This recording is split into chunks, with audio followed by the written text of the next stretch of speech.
Welcome to the Seller Roundtable e-commerce coaching and business strategies with Andy Arnott and Amy Wees. And I would say too, you have to be careful about the get rich quick kind of thing too, because a lot of people don't spend enough time in something, right? So like some people try to get into drop shipping, and there are a lot of people that are really successful at drop shipping, but that's because they took the time to see it through and tune their audience and get their traffic going. And but there's a lot of people that see their success, 10 chapters down the road of Facebook ad tweaking, and they go, oh, I want that. And then they try it and they go, I didn't get any orders. I tried a product, I didn't get any orders. And then, so I think there's a lot of times when people kind of want the get rich quick thing and they just jump from one thing to another. So it's like, there's a balance, right? There's a balance in spending enough time with something and putting enough backing behind it where you give it a fighting chance. But then there's also a time to say, enough is enough. Like, this isn't working and time to move on. Right.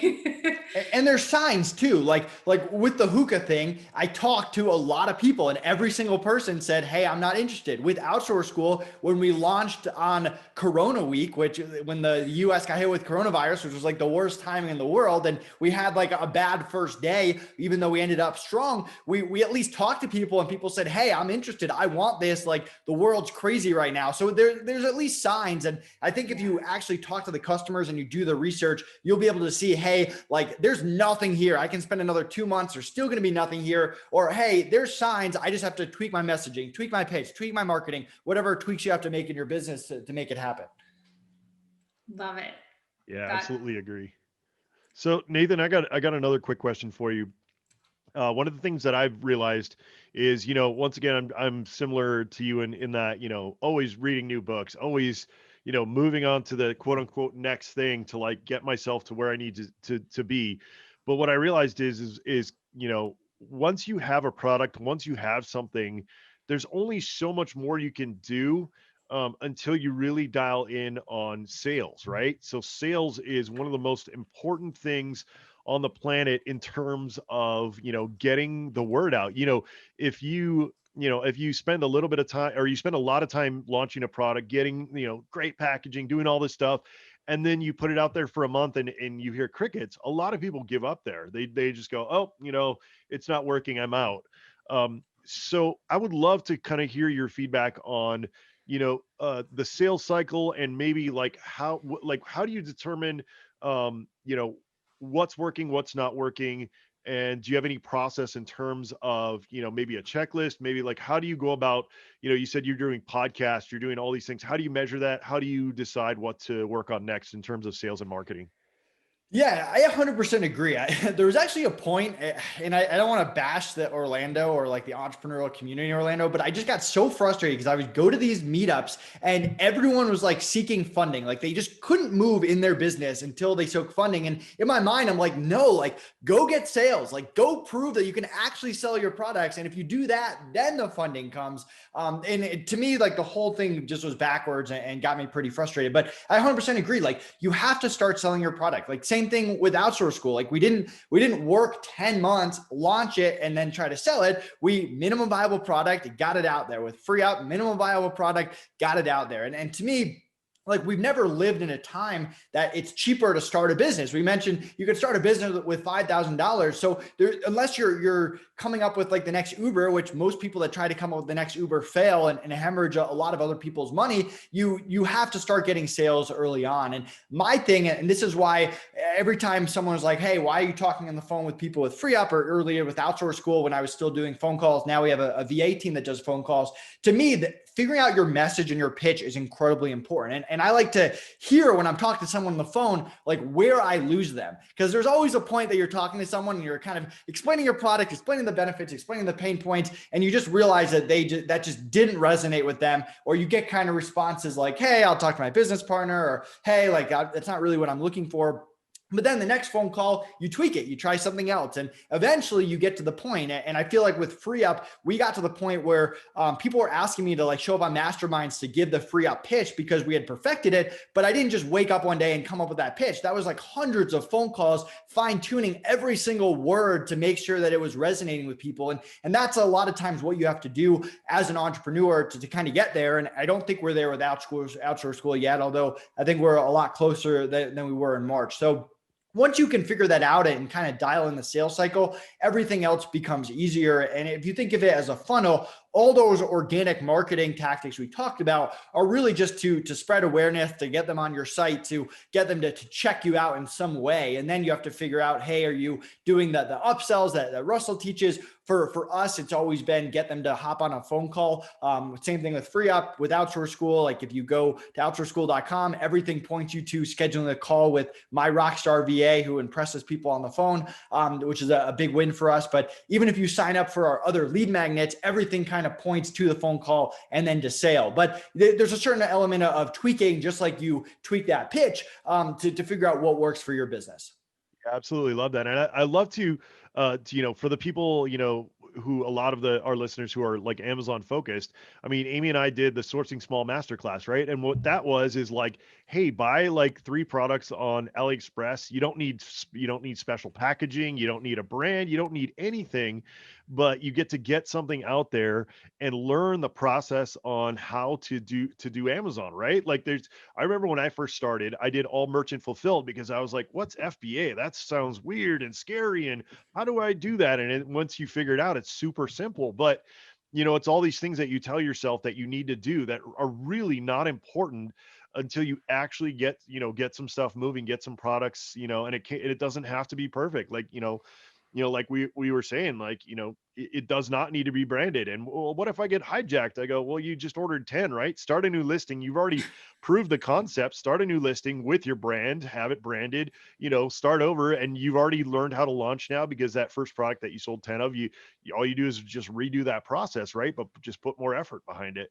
So I absolutely love that. And I think that, myself included, I always like to tell people who listen to this podcast, I get to make all the mistakes so that I can tell you guys, how not to make those mistakes. So I stumbled into that process early on in my Amazon career. I was just like trying to source like one product a week, which, in retrospect was crazy. But, even if you guys source one product a month, which I think is actually a smarter thing to do, especially nowadays, and you do your research and you really, put your focus on that's how you guys should really be looking at things, and and planning those things out, but also testing the process first, learning how to do it successfully, and then repeating it. And the other thing that Nathan said is perfecting your pitch.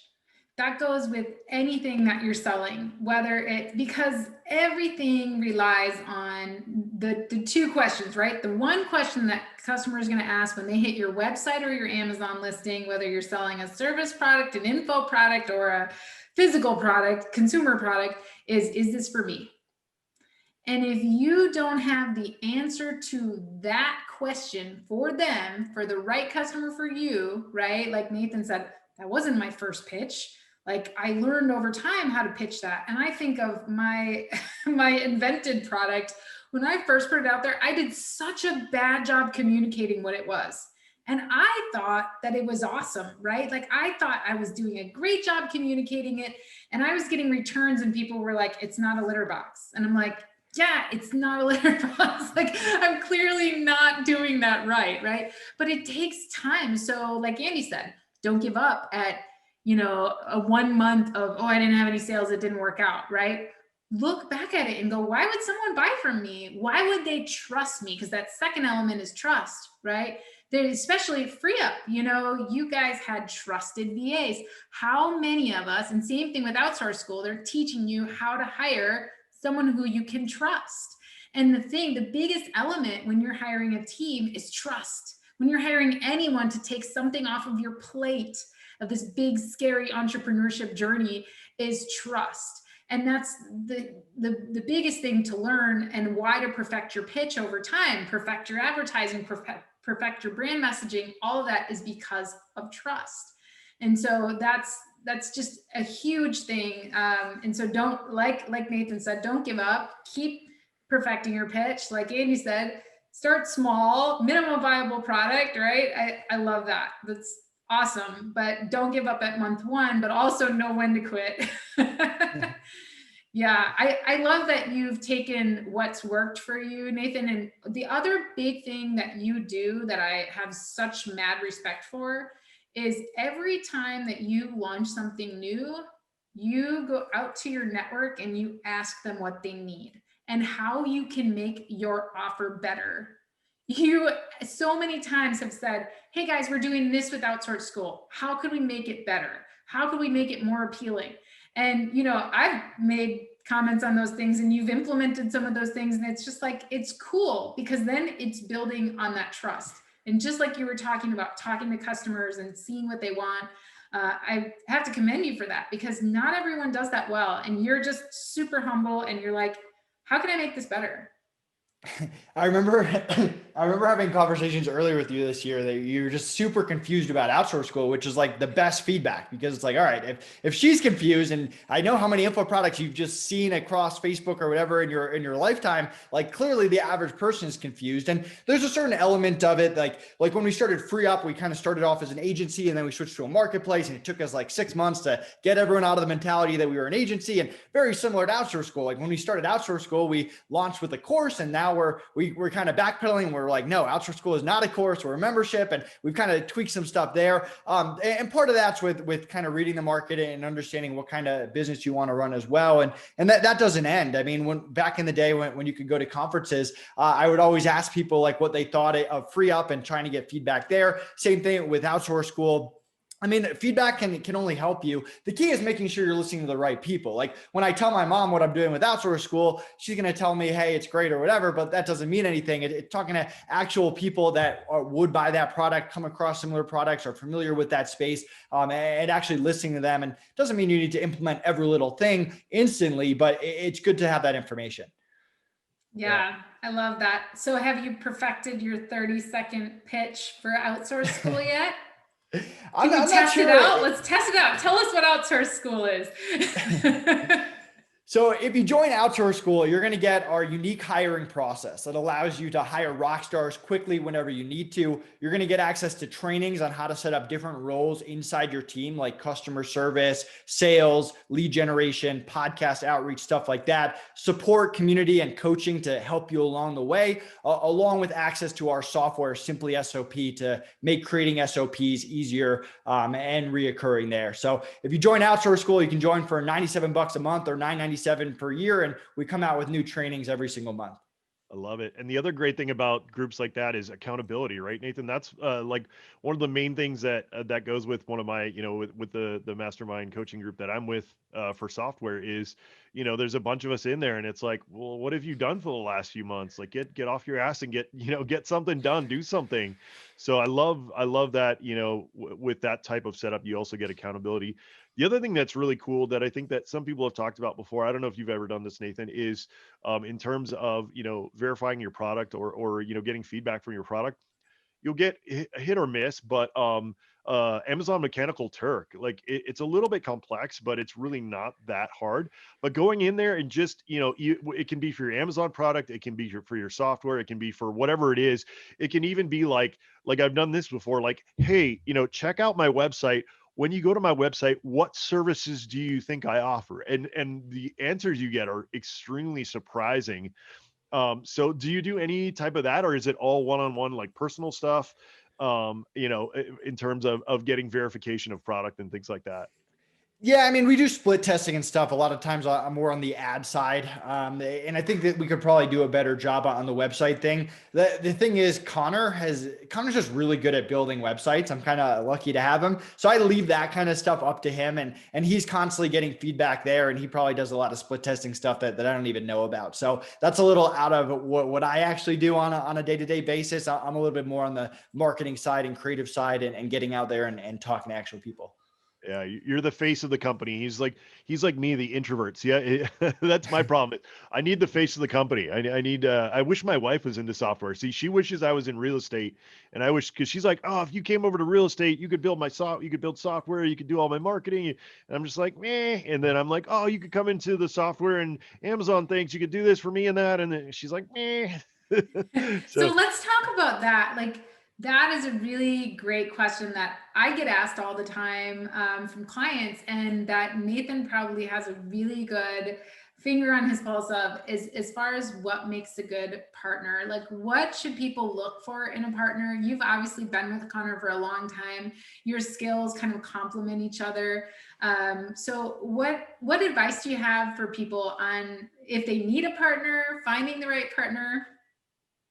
So equity in your company is everything. I think a lot of people are way too quick to give up equity in their company. I mean, with Connor was one of my first employees. I hired him in college. He was one of the only college kids that was reliable and actually good at their job. But I built up a lot of trust with him before I actually made him a part owner in Amazon, and kind of increased his ownership going from free up to outsource school to where we're 50-50, 50-50 owners in outsource school. So I mean, that trust develops over time, and you won't actually know whether you can work with someone until you go through some adversity. It's very easy to be business partners with someone when you're making tons and tons of money. It's when everything goes wrong that you understand when you can actually work with someone. And we went through some devastating times. I have a Myrtle Beach story where we kind of lost everything. You guys might have heard it.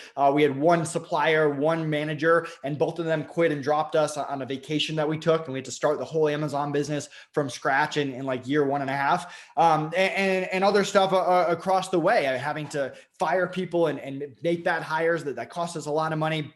So we've been through the ups and the downs. We've kind of been numb to that. And we have very, very different skill sets. I mean, you won't see Connor posting in the ClickFunnels group, but he's a very good marketer. He's good at what he does on the SEO side, good at what he does on the website side, does a lot of things behind the scenes, makes me look really good. I probably get more credit than I deserve there. But we have the exact same values. Like, we believe in treating people well. We believe in owning up to our mistakes because neither of us are perfect. And you want someone that can take responsibility. We believe in like very, very lean finances, both on a business side, but also a personal side. Like, Connor's not out there buying Lamborghinis. I'm not out there buying Lamborghinis. We invest in the stock market.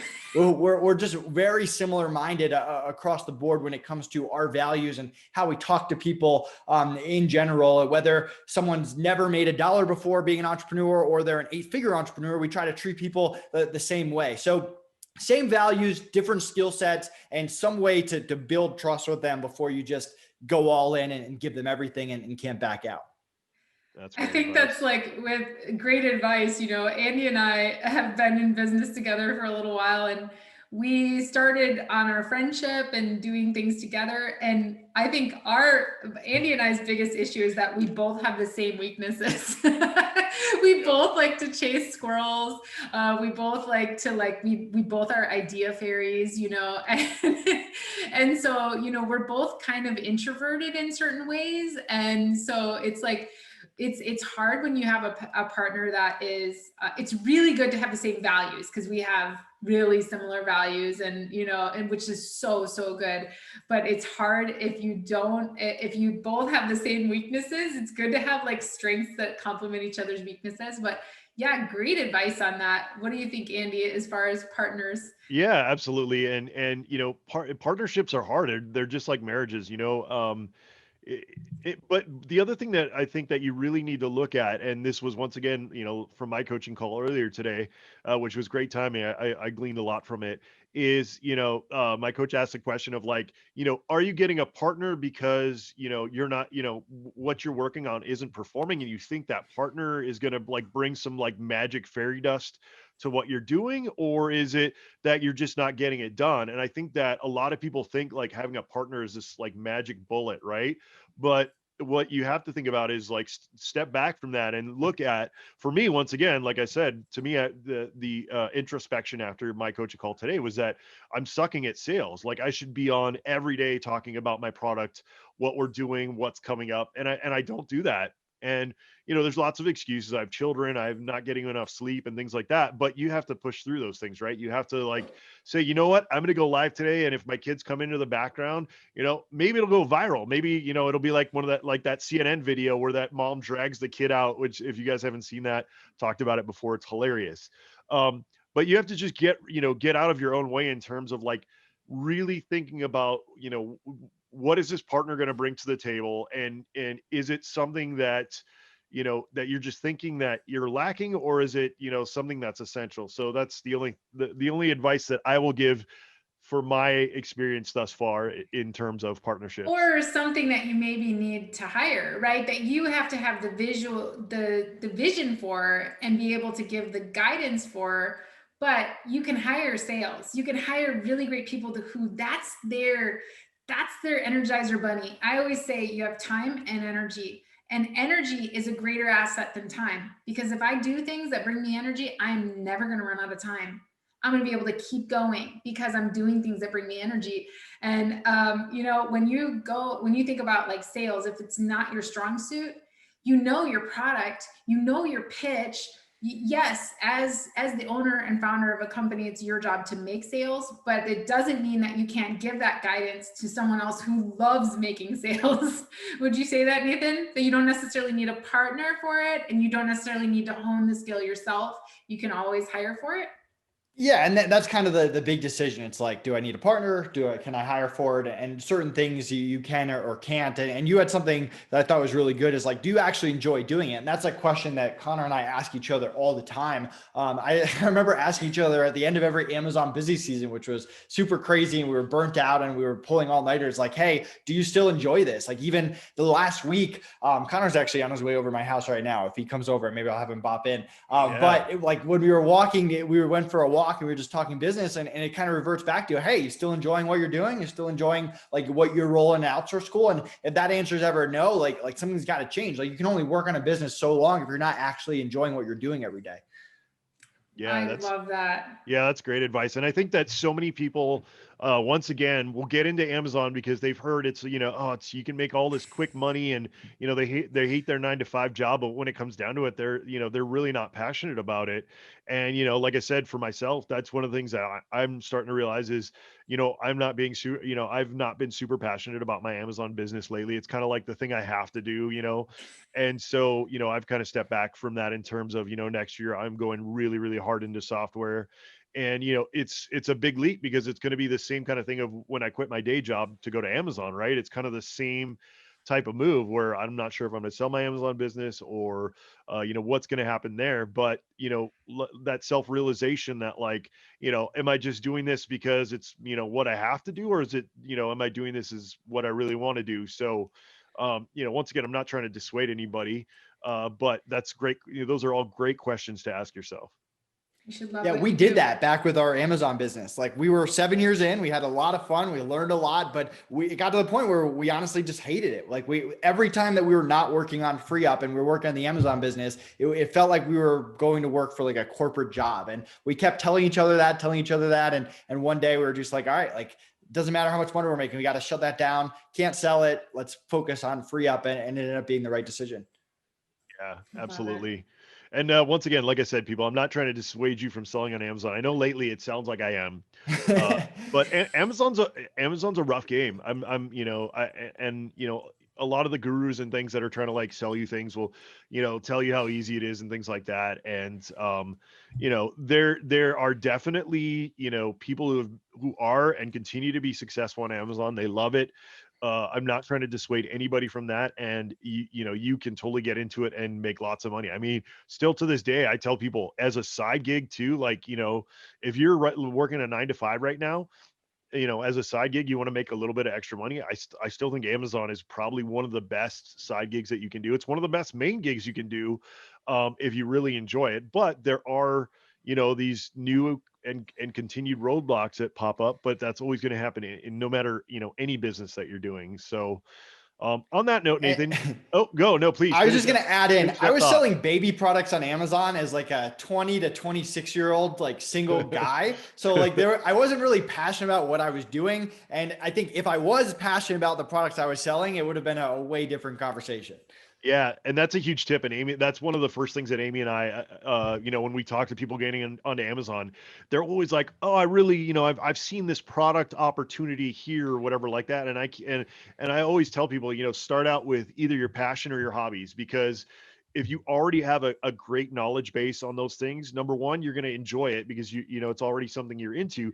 But number two, people will see that you're an expert already, or at least have a big base of knowledge in whatever you're selling. So I think that's absolutely great advice. Now, Nathan, we've come to the part where you said you've done a lot of reading, and you've been doing a lot. I would love to hear kind of any books, podcasts, things that you're listening to or learning from right now that you can share with our audience. Yeah, good question. Right now, I'm heavily into the stock market. I am reading Peter Lynch's book. This is actually the second Peter Lynch book I'm on. Really cool stuff on value investing, kind of what we were talking about, like just like you invest in products, invest in companies, in the stock market, which like back in the day, I invested in Amazon, I invested in Apple, I invested in Dunkin' Donuts, like stuff I knew. You get into trouble when you invest in healthcare companies that have nothing to do with what your knowledge base is. So that's kind of what I'm into right now. A lot of Warren Buffett work. I've kind of gone through these cycles. Like I did a lot of real estate. I did a lot of webinar stuff. I was on stocks. I think I'm missing one or two of them. But that's kind of where I'm at right now. Awesome. So we mentioned Outsource School, quite a bit through this episode, but if anybody wants to check it out, which we've interviewed a lot of people in terms of like staffing, outsourcing, things like that, and I can easily say that Nathan is one of the foremost experts in that field. So Nathan, where can people find what you guys are doing right now? Yeah, go to outsourceschool.com. You can check out a free trial. You can book a call with one of my rockstar VAs, which if you've never talked to a VA that speaks perfect English, that can handle high-level phone calls, it's a really cool experience. You can check that out. You can also check out our software, Simply SOP. And if anyone's interested in a potential partnership, investment, stuff like that, feel free to reach out to me on any social media channel, Nathan Hirsch. Awesome, Nathan. Thank you so much. As usual, always super fun to talk to you. I'm glad we didn't go with the script today. We shot from the hip. I feel like those are some of the best episodes. Amy, anything else you wanted to add? No, I agree. This was a great episode, and it was really fun hearing from Nathan in the new chapter of his life here, all the new stuff he's doing, and some great advice for those of us entrepreneurs who are also going through some, changes and growing through our businesses, especially after this year in 2020, right? Yeah. Well, what a year. Well, we got like 10 days left. Hope you guys stay safe, and appreciate you having me on. Yeah, thank you so much. All right, guys, as usual, if you haven't rate, review, subscribe to the podcast, please do that. We really appreciate that, guys. That's what really drives us, is when we hear the coolest thing, honestly, I know Amy feels the same way, is when we get emails or comments from you guys, on how we've helped you. That's awesome. I really, really appreciate that when you guys reach out and let us know on that. Also, please let us know what you want us to cover. As you guys know, we're not only into e-commerce, Amy and I are also into, real estate and software and all kinds of other different, interests. And we love to at least I love to kind of veer away from, the core of e-commerce, even though that's still, when you look at it, e-commerce is at the core of everything we do, whether it's a digital product or, physical product, anything like that. So please reach out to us, guys. I'm the most active on LinkedIn these days, because you guys know that I continuously have Facebook trouble, which once again, they've kind of got me in the penalty box for who knows why. But thank you again, guys. And we'll see you the next time on the Seller Roundtable. Take care, guys. Thanks for tuning in. Join us every Tuesday at 1 p.m. Pacific Standard Time for live Q&A and bonus content after the recording at sellerroundtable.com. Sponsored by the ultimate software tool for Amazon sales and growth, sellerseo.com and amazingathome.com.